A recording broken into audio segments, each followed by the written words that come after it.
Ating message today is Samson Syndrome. The Samson Syndrome.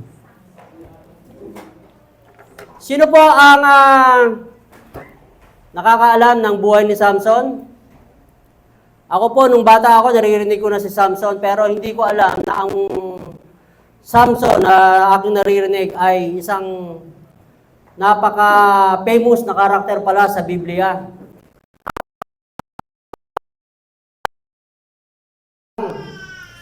At isang kwento lamang sa comics.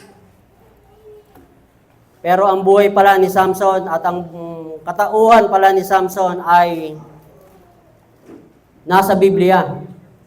At ang kanyang buhay po, mga kapatid, mga kaibigan, ay makikita natin sa Book of Judges, chapter 13 hanggang 16. Ayan po, the Samson Syndrome. The strongest man ever lived in the earth. Siya po, si Samson. Pero sa kabila ng kanyang kalakasan, hihimay-himayin natin ang mga kahinaan naman ni Samson. Ready na po ba kayo? Pakisabi sa kapatid, Samson, ready ka na ba? Amen. Amen. Samson Syndrome. Okay, puntahan po natin yung ating text sa Judges chapter 13, verse 1 to 5. Judges chapter 13, verse 1 to 5. Para po sa mga hindi nakakaalam, ang Judges po, o Book of Judges, sa Biblia po, bago po magkaroon ng mga kings, ay mga judges po muna. Dahil hindi pa po inaalaw ng Diyos na sila ay magkaroon ng king during the time. Dahil ang gusto ng Diyos, siya ang king ng Israel. Kaya judges ang kanyang pinagkakaloob sa bansang Israel during that time. At sa Book of Judges po, si Samson po yung pinakahuling judge ng Biblia. Sa Book of Judges. Pero kasi may sumunod pa sa kanya ang isa ring judges na tinutukoy sa Biblia ay si Samuel din, si Samuel. Pero wala siya sa prophets and judges si Samuel during that time. So puntahan natin yung Judges 13, 1 to 5. Ang sabi po ng verse 1, and the did evil against the sight of the Lord, and the Lord delivered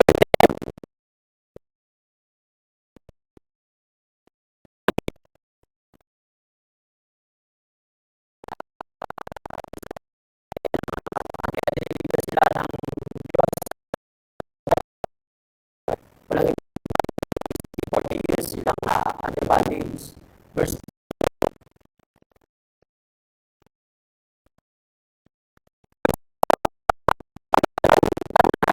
whose name was Manoah, and his wife was barren and bare not. Verse 3. And the angel of the Lord appeared unto the woman and said unto her, Behold, now thou art barren and bearest not, but thou shalt conceive and bear a son. Verse 4. Now therefore beware, I pray thee, and drink not wine, nor strong drink, and eat not any unclean thing. Verse 5. For lo, thou shalt conceive and bear a son, and no razor shall come on his head. For the child shall be a Nazarite unto God from the womb, and he shall begin to deliver Israel out of the hand of the Philistine. And then jump tayo sa verse 24.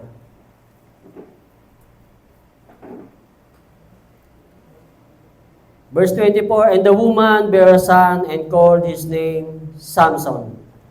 And the child grew, and the Lord blessed him. So, ang topic po natin today is Samson Syndrome. Ngayon, mga kapatid, mga kaibigan, ano ba ang syndrome na tinatawag? Ano ba ang meaning ng syndrome?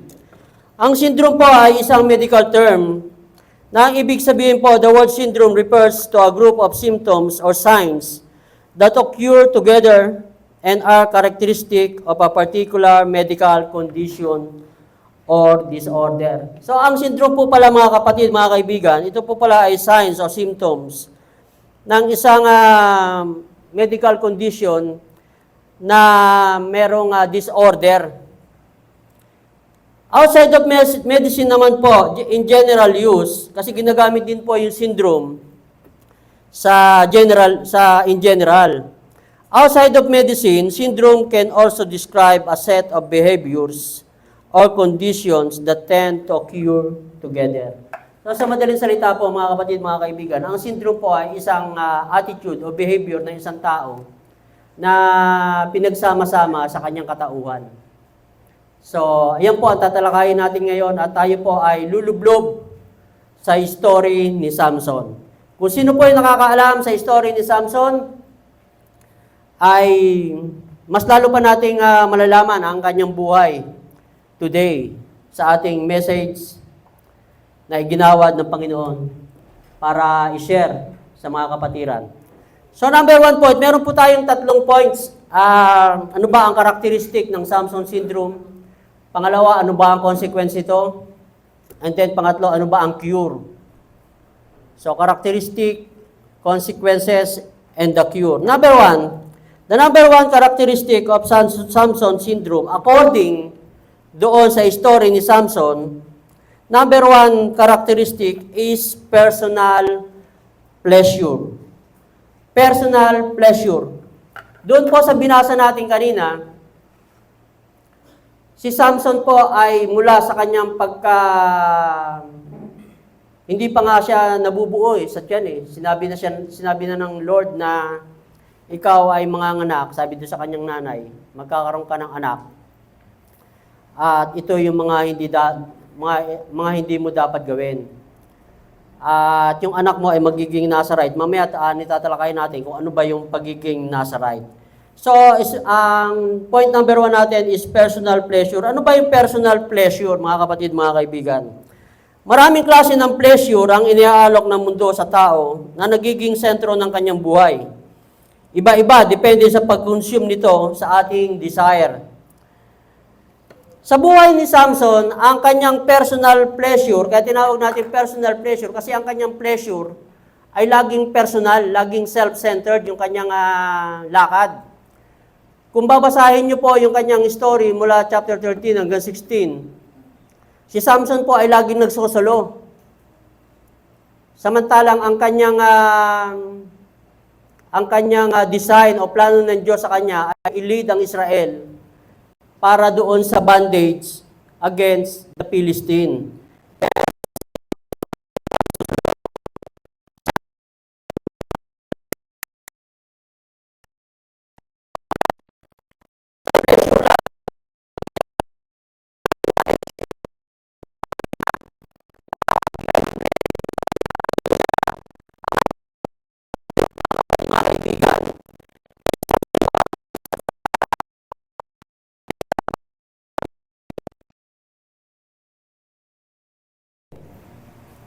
Pakisabi sa kapatid, sa katabi, para ka palang si Samson. So mga kapatid, mga kaibigan, si Samson po ay may hilig sa babae. Ito po ang isa sa matinding kahinaan ni Samson. Tingnan po natin sa Judges chapter 14, verse 1 to 2.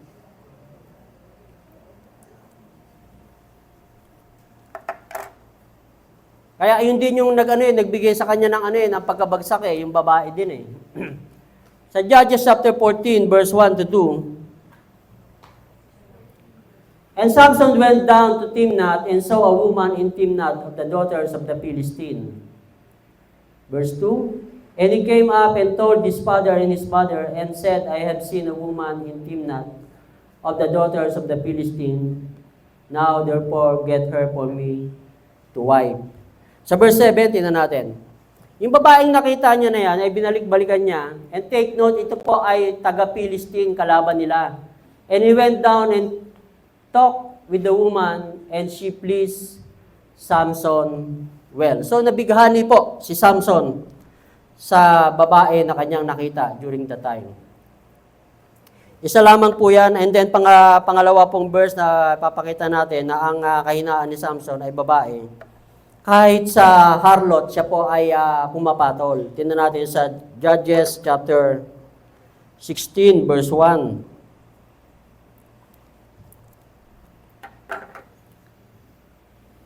Then went Samson to Gaza and saw there an harlot and went in unto her.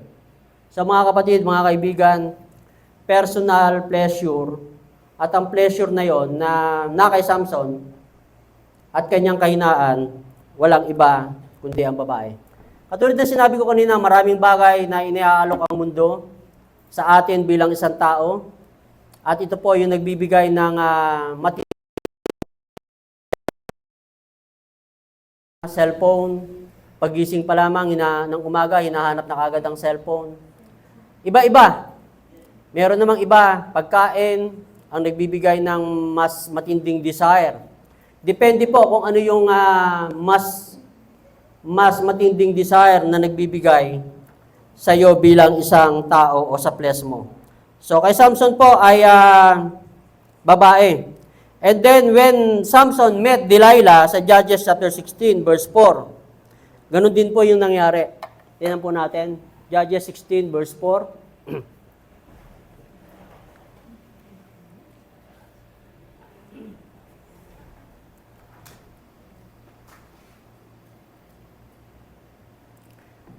And it came to pass afterward that he loved a woman in the valley of Sorek, whose name was Delilah. So, ayan po yung na-meet niya si Delilah, mga kapatid, mga kaibigan. Mga kapatid, ang gusto ko lang sabihin sa inyong harapan today, na maraming mga pleasure ang nagbibigay ng atensyon sa atin bilang isang tao. At yung pleasure na yon minsan ang nagbibigay sa atin ng compromise para mapalayo tayo sa kung ano yung disenyo ng Diyos sa atin bilang isang tao o lalong-lalo na bilang isang Kristiyano. Samson fall in love with Delilah, but Delilah never loved Samson. Si Samson po ay masyadong humaling kay Delilah. Pero si Delilah po, hindi niya kailanman minahal si Samson. Ayun po ang masakit na katotohanan. Ang mundo, pag minahal natin ang mundo, walang guarantee na mamahalin din tayo ng mundo. Ang gusto lang ng mundo o ni Satan, sipsipan ka ng sipsipan. Pero ang Panginoon Diyos, pag minahal natin, sulit na sulit dahil ang gusto ng Diyos, suplayan ka ng suplayan. Amen po ba? Amen. So, si Samson po, nung mamit niya ang mga babae sa kanyang buhay, ito po yung kanyang pinaka-intense desire ng kanyang pleasure. Walang iba kundi ang babae. Kaya nga, ang sabi ng Ecclesiastes chapter 7, verse 26, ang sabi po ni Solomon,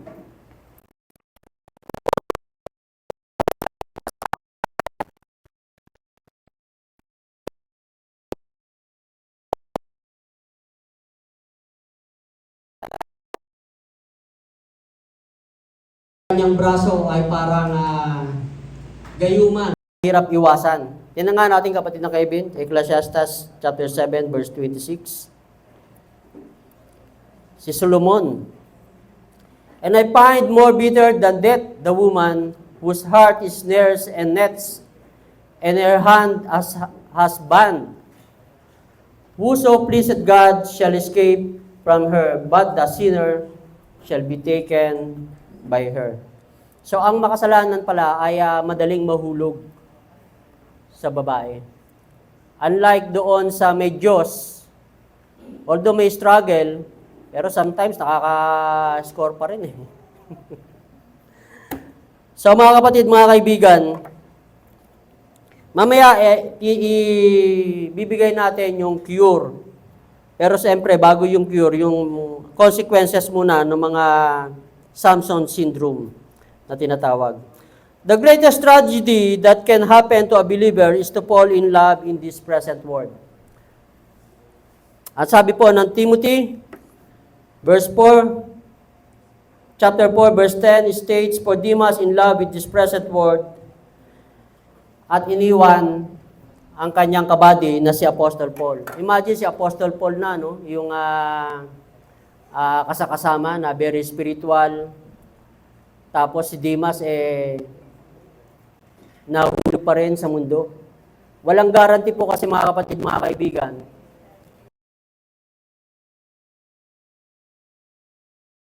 Ang spiritual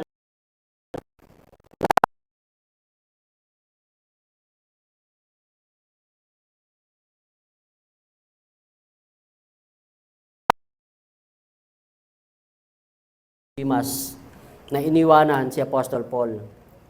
Dahil mas minahal ang mundo. And then, pangalawa, kanina, personal pleasure. Pangalawa pong Samson syndrome is personal purpose. Tulad po na binasa natin kanina, si Samson po ay predestined to lead Israel out of bondage sa kanilang mga kalaban during that time. At walang iba po, kundi ang mga Pilisteo o mga Philistine. Siya po ay ginawang Nazarite. At yung Nazarite po ay may special task po yan. Mamaya isa-isahin natin kung ano yung meaning ng Nazarite. At gusto ko lamang i-connect yung personal purpose, mga kapatid, mga kaibigan.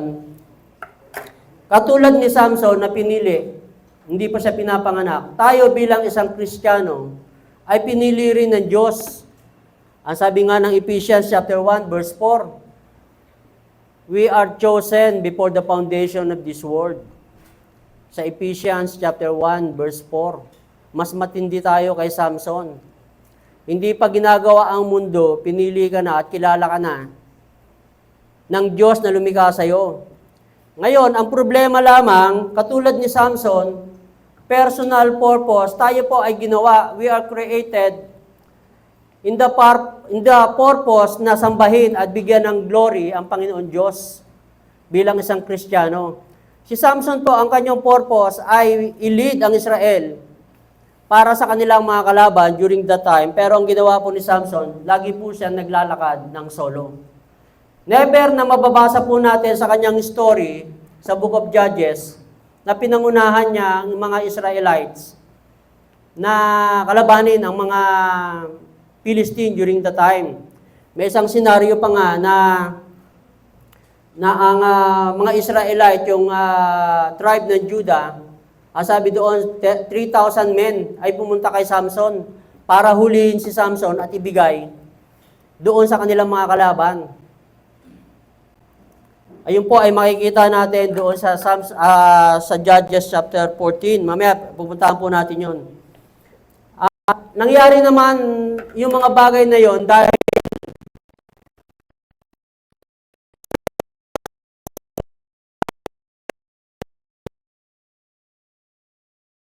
packs o asong gubat at nilagyan niya ng apoy doon sa buntot at pinakawalan niya doon sa palayan ng mga Pilisteo. At ginawa naman niya yon dahil nga doon naman sa pagpatay ng mga Pilisteo sa kanyang asawa na sinunog ng mga Pilisteo during that time. Kaya gumanti siya. So, ang story po ni Samson ay punong-puno ng drama at action. So, personal purpose, ano ba ang Nazarite? Tingnan natin, katulad ng binanggit sa Judges chapter 13 kanina. Ang Nazarite ay binanggit sa Book of Numbers chapter 6, verse 1 to 8. Sa Numbers 6, verse 1, and the Lord spake unto Moses, saying, ito po yung tungkol sa pagiging Nazarite. Speak unto the children of Israel, and say unto them, when either man or woman shall separate themselves to vow a vow of a Nazarite, to separate themselves unto the Lord. Verse 3, he shall separate himself from wine and strong drink, and shall drink no vinegar of wine, or vinegar of strong drink, neither shall he drink any liquor of grapes, nor eat moist grapes or dried. Verse 4, all the days of his separation shall ye eat nothing that is made of the vine tree, from the kernels even to the husk. Verse 5, all the days of the vow of his separation, there shall no razor come upon his head, until the days be fulfilled, in the which he separated himself unto the Lord. He shall be holy, and shall let the locks of the hair of his head grow. And verse 6, all the days of that he separated himself unto the Lord, he shall come at no dead body. So bawal siyang umawak na o pumunta doon sa patay. Verse 7, he shall not make himself unclean for his father, or for his mother, for his brother, or for his sister, when they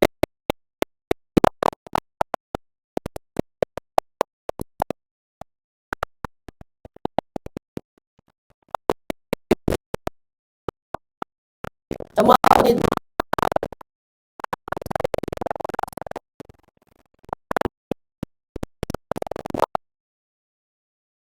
inom ng matapang na alak, o kahit anong klaseng alak. Pangalawa, hindi ka hahawak ng patay, tao man o hayop. And then pangatlo, hindi ka magpapaputol ng buhok. Yung tatlong vow po na ibinigay kay Samson bilang isang Nazareo o Nazarite, lahat po yun ay na-violate ni Samson. So sa kanyang personal purpose, binaliwala ni Samson yung kanyang disenyo ng pagiging Nazareo. Binaliwala niya yon. So, binayolate niya yung lahat na hindi niya dapat gawin. Ano yung mga yon? Yung unang-una, yung nineglect niya yung kanyang vow sa wag iinom ng matapang na alak. Makikita po natin yan sa Judges chapter 14, verse 10. Tingnan natin, kapatid ng Kevin. Ito yung unang-unang nakita niya, yung babae sa Timnat na binasa natin kanina. At iyon ay inasawa niya. At nung time na inasawa niya, si Samson po ay nagpapiesta doon sa lugar ng mga Philistine. At walang ginawa po yun, 7 days, kundi kainan at inuman.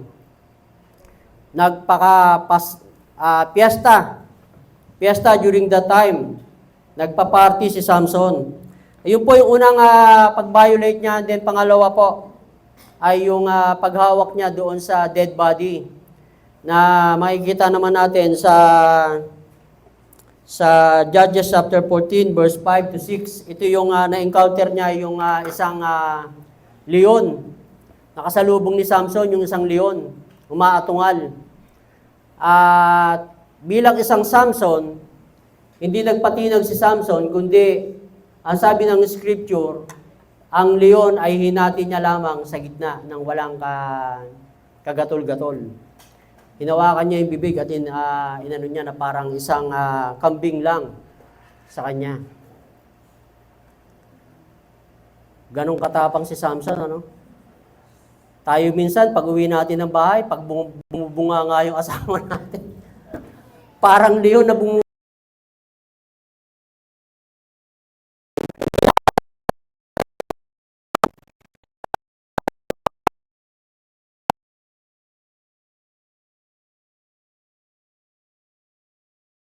Ng Kevin 14. Then when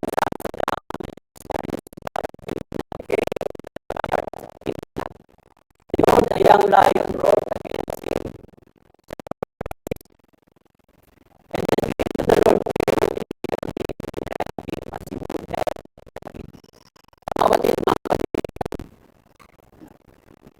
Makikita po natin ang scripture, and the Spirit of the Lord came mightily upon him. Ang nagbibigay po ng kalakasan kay Samson, walang iba po, kundi ang Panginoon Diyos. Doon sa kanyang story na siya ay pumatay ng 1,000 katao gamit lamang yung jawbone ng kabayo. Pinatay niya yung 1,000 katao. Ang makikita rin po natin sa scripture, and the Spirit of the Lord. Laging ganun.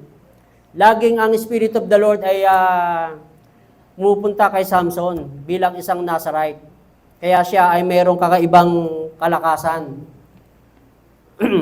Hindi po galing lamang sa buhok yung kanyang kalakasan na tulad po nung naririnig natin, nung tayo po ay mga bata pa, na kaya nawala ang lakas ni Samson dahil nagupit yung kanyang buhok. Pero sa totoo lamang po, panghuli na po kasing ano yun pag-violate ni Samson sa kanyang vow. Una po yung uminom siya ng alak, pangalawa humawak siya dun sa dead body ng lion kasi after na mapatay niya yung lion, pagbalik niya ron, a few days ago, may nakita siyang pulot-pukyutan doon sa bibig ng lion at ito'y kinuha niya. So, hinawakan niya yung lion. So, na-violate niya yung isang vow na hindi siya dapat hawak ng patay. Hayop man o tao.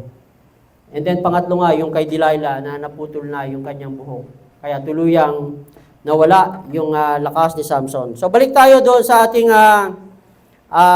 pangalawang karakteristik. Ito po yung personal purpose.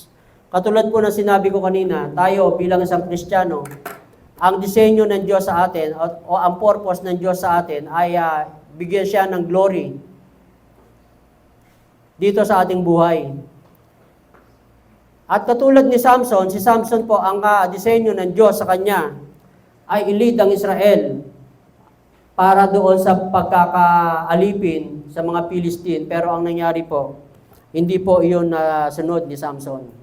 Ang ginagawa ni Samson, siya ay lumalakad ng personal ang mga lakad ni Samson. So, nineglect niya yung kanyang mga vows. And then, pangatlong characteristic, personal pride. Samson is driven by personal pride. Masyado pong mayabang si Samson dahil sa kanyang angking kalakasan at angking wala po sa scripture na sinabi na si Samson ay gwapo. Pero sinabi lamang po doon, si Samson po ay masyadong malakas. So, sa kanyang kalakasan, siya po ay merong nag-create po ito ng kayabangan sa kanyang katawan o sa kanyang buhay. Kaya si Samson po ay driven ng personal pride. At tulad po ng sinabi natin nung aking last preaching, ang pride po ay magdadala sa atin sa kapahamakan. Ang sabi po ng Proverbs chapter 16 verse 18, pride goes before destruction and a haughty spirit before a fall. Before a fall. So magyayabang muna bago ang pagkabagsak. So yung tatlong manifestation po ng pride, ito po ay binanggit ko na sa last preaching ko, last month. Yung tatlong manifestation niya is haughty, high-minded, and hard-headed. Lahat po ng manifestation na ito ay nandoon kay Samson. Mayabang, arugante, matigas ang ulo. Yung binasa nga natin sa chapter 14 kanina, di ba sabi niya may nakita siyang babae doon sa Timnat. At ang sabi niya doon sa tatay niya, inutusan yung kanyang mga magulang na kunin niyo yung babae na yun, aasawahin ko. Isang manifestasyon ng kayabangan. And then pangalawa, sabi ng kanyang mga magulang, bakit doon ka pa kukuha ng mapapangasawa mo sa mga kaaway natin, ba't sa land of Philistine pa?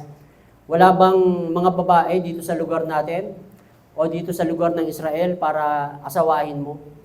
Ang sabi ni Samson, yun ang gusto ko kunin niyo siya. So, ganun po ang manifestation ng kayabangan o mapagmataas na tao.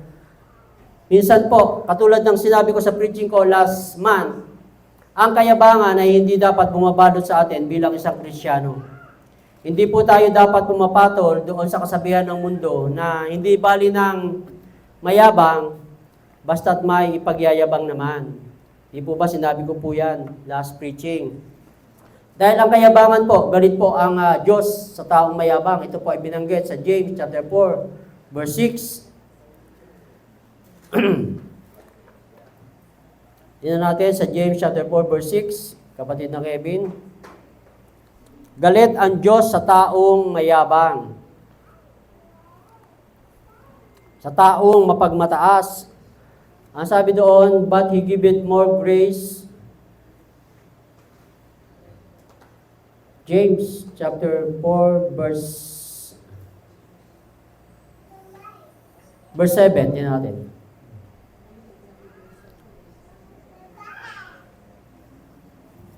Yan, baba mo konti.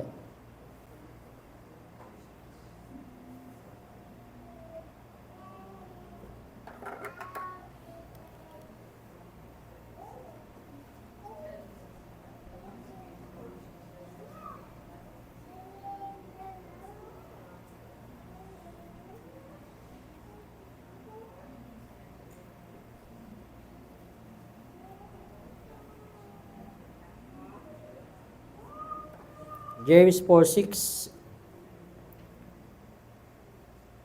God resisted the proud but giveth grace unto the humble. So ang mga kapatid, ang taong mayabang po ay nire-resist ng Panginoon Diyos. Balik po tayo sa ating outline. Merong isang kwento ng isang taong mapagmataas. Ang taong mayabang po kasi at mapagmataas, nang mamaliit po yan ang kapwa niya. Ang tingin niya doon sa kanyang kapwa ay mababa. Ayan po yung manifestation ng taong ganon. May isa pong kwento ng isang tatay na merong manliligaw yung kanyang anak na babae. At nung umakyat yung manliligaw doon sa kanilang bahay, ang sabi ng tatay, hinarap niya yung tatay kasi masyadong mataas yung kanyang expectation doon sa kanyang anak na babae. Pinumpronta niya yung manliligaw, ang sabi niya, hindi kasi masyadong disente yung dating, simple lang. Ang sabi nung tatay, alam mo ba na napakataas ng pangarap ko dyan sa aking anak? Ang gusto kong mapangasawa niyan ay tapos ng abogasya, tapos ng medisina, o tapos ng engineer. Ang gusto kong mapangasawa niya.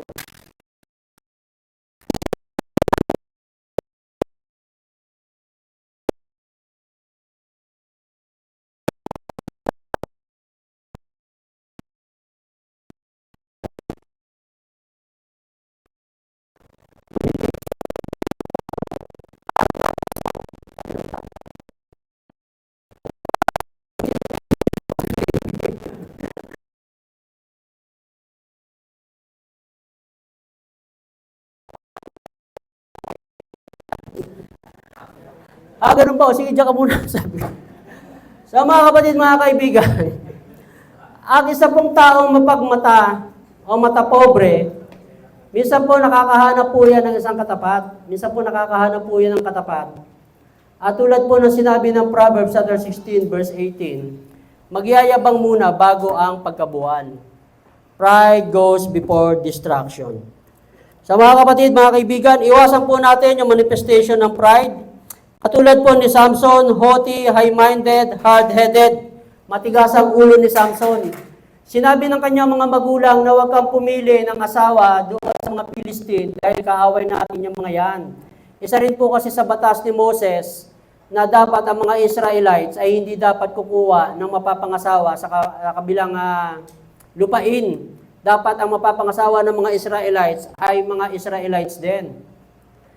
Amen? Sa mga Kristiyano, ang dapat mapapangasawa ng Kristiyano ay dapat Kristiyano rin. Kasi ang sabi ng Biblia, hindi dapat maging magbalae si Satan at si God. Imagine kung ikaw ay isang Kristiyano, tapos ang mapapangasawa mo, pipilitin mo na unbeliever, pipilitin mo doon sa magulang mo, sa nanay mo, sa tatay mo, na mahal ko yan, at baka makonvert ko yan, baka lang yun. Ang reality, mga kapatid, mga kaibigan, mahirap yung baka. Yung baka sakali, mahirap po yun. Mahirap. Ang sabi ng Biblia, walang kapakinabangan na tayo ay tumuon sa mga bagay o sa mga unbeliever. 2 Corinthians chapter 6, verse 14.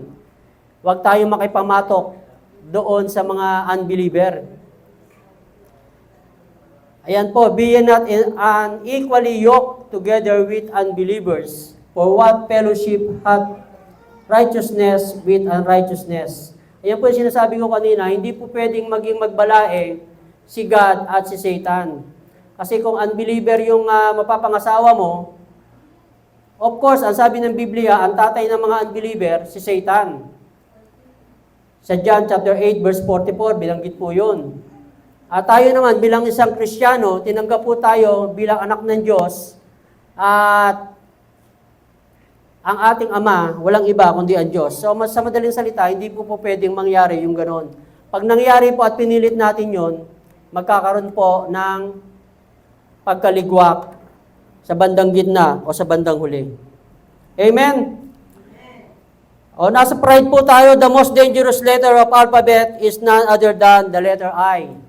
Ito po yung manifestation ni Samson. Lagi siyang nasa kanyang sarili. Kaya ang sabi ng isang preacher, the most dangerous letter in the alphabet is none other than I. Bakit po? Kasi I is a lie. Pag ikaw po ay laging tumuturo sa sarili mo, dinadaya mo ang sarili mo. At hindi ka nananangan doon sa grace ng Panginoon Diyos na dapat ay lagi tayo doon nakatuntong, sabi ng Biblia.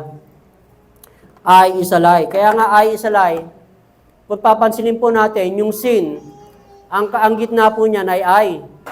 Hindi po ba? Kung tayo po ay lagi nakasentro sa ating I o sa ating sarili, wala tayong ginagawa kundi ituro ang ating sarili, iyan po ay manifestation ng pride. At iyon po ang mahirap kay Samson dahil lagi po siya nandoon sa kanyang sarili. And then number 2, the consequences. The consequences. Ano ba yung mga consequences ng personal pleasure, personal purpose, and personal pride na naghari kay Samson? Ano ba yung mga consequences doon? Unang-unang consequences, pag tayo po ay may mga ganong Samson syndrome, ito po ay nagbablind ng ating spiritual awareness. Blinding spiritual awareness. The consequences. Ang sabi po ng Corinthians chapter 4, verse 4, the God of this age has blinded the minds of unbelievers so that they cannot see the light of the gospel that displays the glory of Christ, who is the image of God. Mga kapatid, mga kaibigan, mga minamahal, kung tayo po ay merong manifestation ng Samson syndrome, ito po ay naghihinder o nagbibigay ng kabulagan sa ating spiritual awareness. Dahil tayo po ay nasa laman. Pangalawa, blocking spiritual advancement. Hindi po tayo lalago kung tayo mayroong Samson syndrome. Blocking spiritual.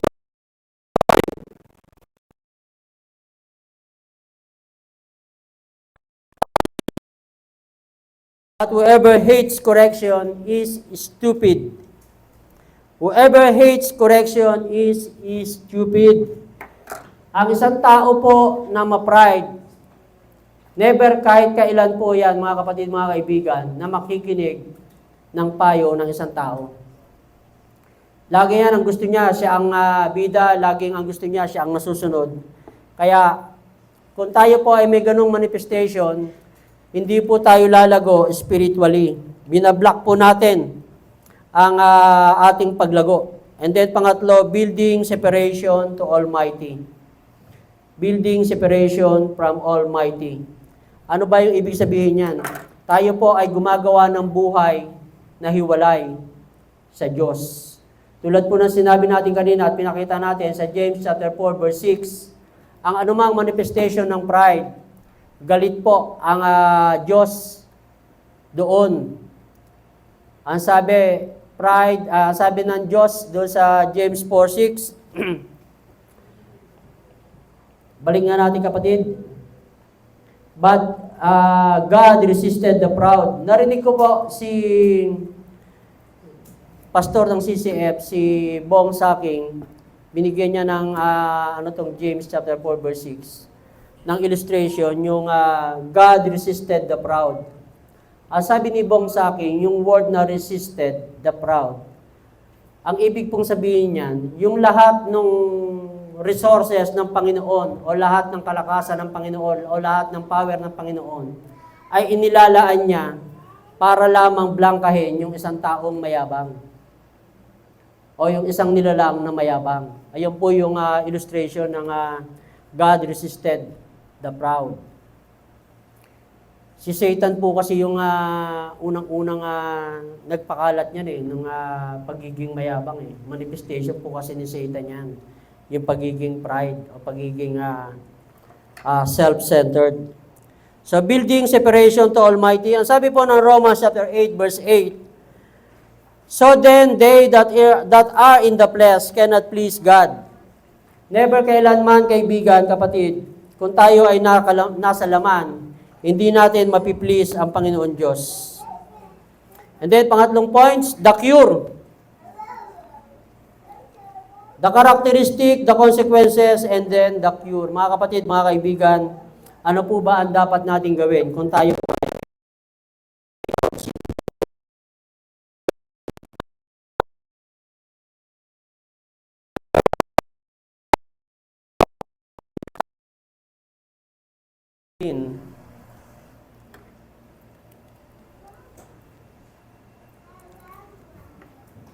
walk in the Spirit, and you shall not fulfill the lust of the flesh.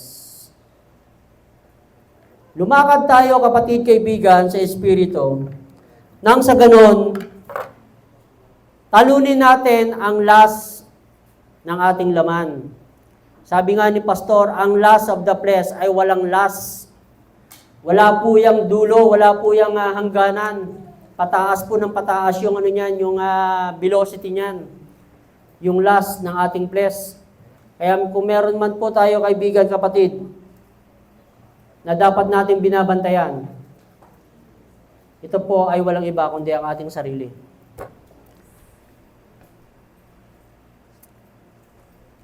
Yung system of the world, tsaka si Satan, at tsaka yung self, ayan po yung greatest enemy natin bilang isang Kristiyano. At yung pinaka-greatest po doon, hindi po si Satan at hindi po yung system, kundi yung ating self.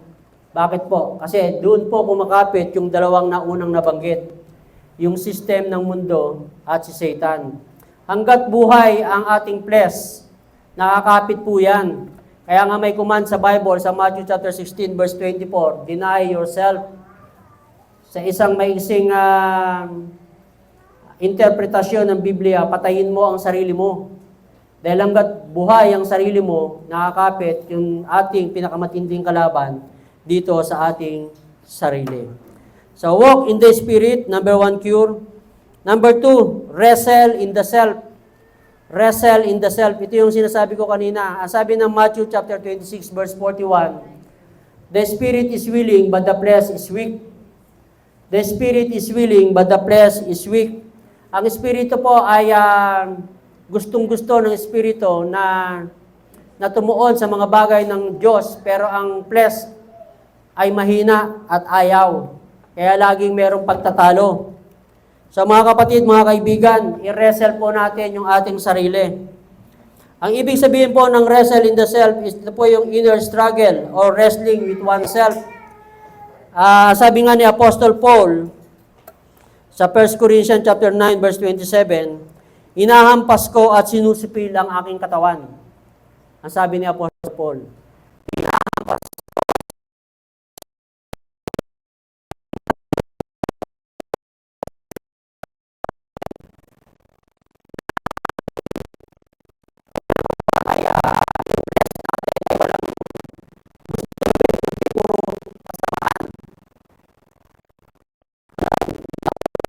verse 17.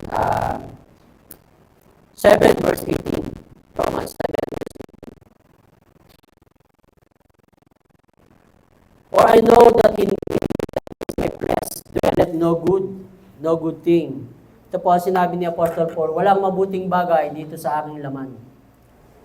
Laging gustong-gustong gumawa ng masama. Sabi nga ni Pastor Noel sa kanyang preaching, hindi ko makakalimutan, ang ating laman ay sin addict. Sin addict ang ating katawan. Kaya dapat nire-wrestle natin ito at kinatalian kung pwede lang. Ang sabi nga ng Biblia, patayin mo eh. Bakit gano'n? Sabi ng Ephesians chapter 6 verse 12, for we wrestle not against flesh and blood, but against principalities, against powers, against the ruler of the darkness of this world, against spiritual wickedness in high places. Mga kapatid, mga kaibigan, dito sa ating spirit, dito sa ating physical na aspeto ng buhay, meron pong something na spiritual na nagbibigay ng command sa ating isip at puso. At kung hindi po tayo aware doon sa something spiritual na yon, hindi po tayo nakatuon doon sa spiritual na bagay ng Diyos, hindi po natin kayang talunin yung something spiritual na nagbibigay ng kasamaan sa mundong ibabaw. And then pangatlo, dito tayo magtatapos, wisdom in the Scripture. The pure walk in the Spirit. Pangalawa, wrestle in the self. And then pangatlo, wisdom in the Scripture. Bakit, mga kapatid, mga kaibigan? Ang wisdom po, ito ang sabi ng Proverbs chapter 4, verse 7, wisdom is the principal thing. Wisdom is the principal thing. Ang karunungan na galing sa Diyos, mga kapatid, mga kaibigan, kaya ang Life of Grace ay ina-encourage si Pastor Noel na dapat marami tayong mga Bible verses na pinangahawakan dito sa ating buhay. Bakit ba? Kasi mga kapatid, mga kaibigan, ang mga Bible verses na ating mga pinangahawakan, ito po yung ating sandata para supilin o para daigin ang masama dito sa ating buhay. Ito rin ang ating sandata every time na tayo ay dumadaan sa mga temptation and testing ng buhay. Kumbaga, ang sabi nga parang sa isang illustration, para kang umaakyat ng mountain na ang bawat kapit mo ay yung scripture na baon-baon mo. Hanggat ko kaunti ang scripture na baon-baon mo, hanggang doon ka lang kung ikaw ay umaakyat. Yung mountain ay isang illustration ng problema o ng trouble ng buhay na hindi natin pwedeng i-overcome kung tayo po ay walang baon na Word of God. Imagine kung 3 Word of God lang ang alam mo sa buhay mo, 3 kapit ka lang, 3 akyat ka lang, doon ka na, wala ka na. Unlike kung marami tayong alam na Bible verses na pinangahawakan according to our faith, ay mas madali po nating ma-overcome ang mountains ng buhay. Amen? Amen.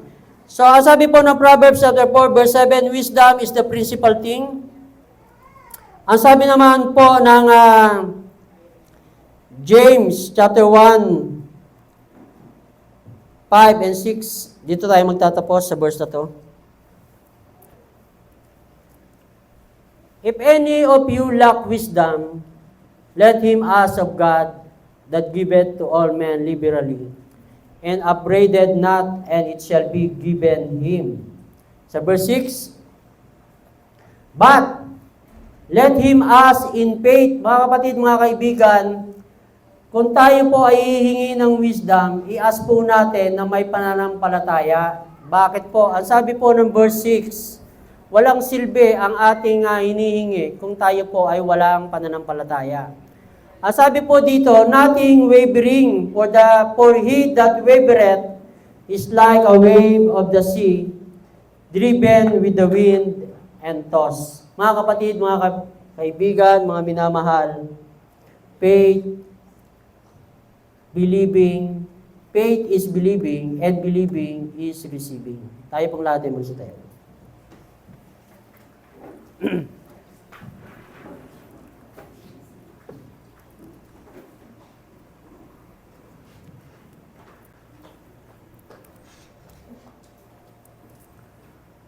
Let us pray.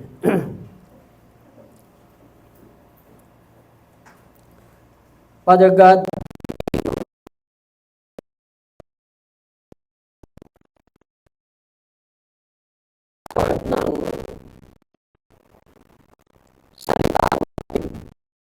salamat sa mensahe mo, Panginoon, na pinagkaloob mo sa kongregasyon at sa bawat isa. Ang iyong message, Panginoon, ay tunay na maguluhan, tunay na pagkain ng mga kaluluwa. bless you. Lord, salamat sa bawat tenga, bawat puso na nakarinig. Salamat sa katawang ito, Panginoon, na ginamit mo, O God, para i-deliver ang iyong message at ang iyong kaluwalhatihan at kapurihan, Panginoon, ang dapat itaas lamang dito sa aming kalagitnaan. Binabalik po namin, Panginoon, ang papurit pasasalamat sa iyo, O God, sa iyong kabutihan, sa iyong kapangyarihan sa aming mga buhay. Lord, ang pagpapala mo po ay patuloy na sumasa amin. In Jesus' name we pray. Amen.